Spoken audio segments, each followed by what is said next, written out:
The Artificial Podcast Shorts.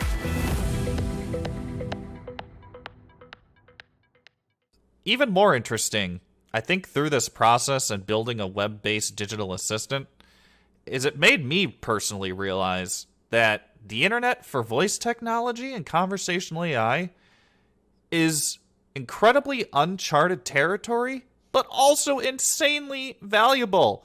Because when you think about it, so far people have been exposed to voice technology, through Siri or Alexa or Google, and they're all tied to a piece of hardware.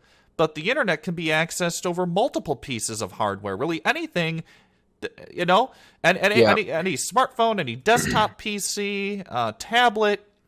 And it just shocks me, after going through this process, how few companies and people there seem to be in the voice tech industry building things for the web. I know there's a handful out there. I'm not saying there's nobody, but I'm really shocked that there is not a greater focus on the web because of how accessible it is.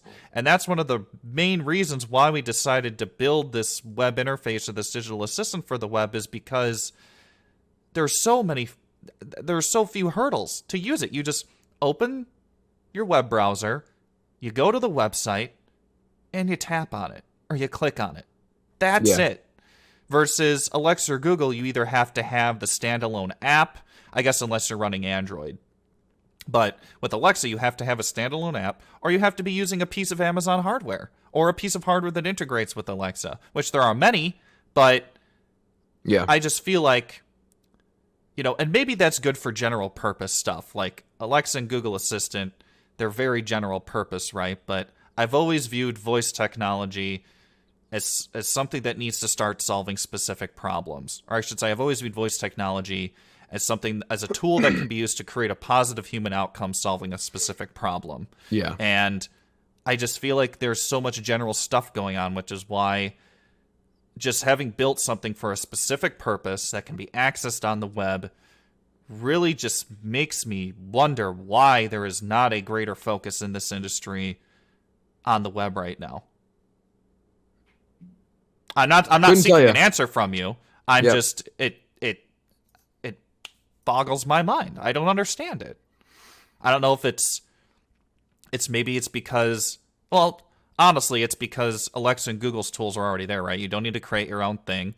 You don't need to create your own tool set because the tools are there. But it's just like, it's really made me think about what the shelf life is for skills and actions and learn all this different code and back-end stuff these past few years. I've come to realize that anybody can really build anything, and I've wondered why some people haven't built some things, and I think it just comes down to people just don't care, or there's no passion behind it, or there's no incentive or no money behind it.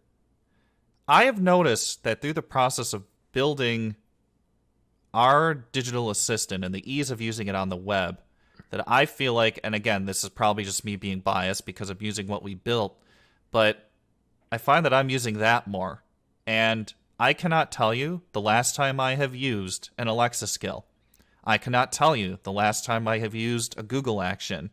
I mean, clearly people are using them. I know millions of people are using them, but it's like, what? You got to start wondering, when you look at how vast the web is and the accessible nature of deploying a digital assistant to a website that can be accessed anywhere, that you can actually make more intelligent and actually solve specific problems.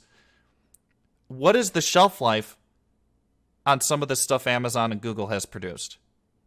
And it's stagnant. It feels so stagnant. And I feel like, I don't know. It's this whole thing has made me realize a lot about voice technology and question where this industry is headed and what the end goal is. Hey there, artificial podcasters. Nick Myers here just to say don't forget to smash the subscribe button to stay up to date with all of our latest episodes and new content.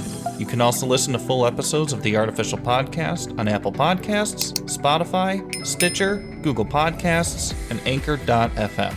If you or someone you know is interested in being a guest on the show, visit us on the web at www.theartificialpodcast.com. Thanks for watching, and see you soon.